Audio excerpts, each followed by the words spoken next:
Existuje diabol? Ako už vieme, ľudia boli stvorení so schopnosťami rozumu a vôle. Boli stvorení, aby mohli mať účasť na Božom živote, v ňom spoznať svoj pôvod a zmysel a milovať ho. Ako sme si povedali, človek na začiatku urobil niečo celkom iné. Ale ľudia nie sú jediné stvorenia, ktoré disponujú rozumom a vôľou. Nie sú jediní, kto dokáže Boha spoznávať a milovať a mať účasť na jeho božskom živote. Sú tu ešte anjeli. A žiaľ, na začiatku vekov to nebol len človek, kto si namýšľal, že je úžasný, ale aj niekoľko anjelov. Aj oni sa považovali za stred vesmíru a chceli byť ako Boh.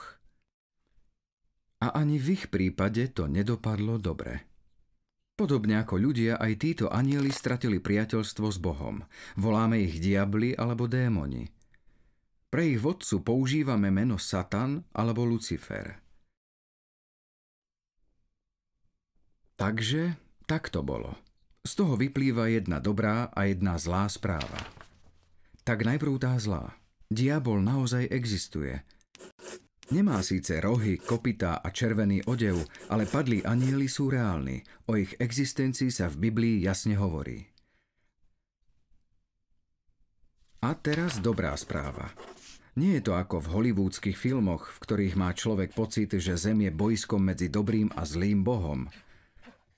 Alebo že Boh bojuje proti diablovi a my sme kdesi uprostred. Tak to nie je. Neexistuje dobrý a zlý Boh. Je len jeden Boh a ten je dobrý. Boh stvoril stvorenia schopné mať účasť na jeho božskom živote, ale mali to chcieť dobrovoľne. Nemôžem predsa niekoho prinútiť, aby ma miloval. Láska musí byť slobodná. A presne takisto slobodne sa môžem od Boha odvrátiť. Ľudia aj anjeli sú teda schopní toho najlepšieho, pravej lásky, ale aj toho najhoršieho, na seba zameraného egoizmu. A presne takí sú diabli a démoni. Táto realita sa nám môže zdať až strašidelná, ale nemusíme mať strach.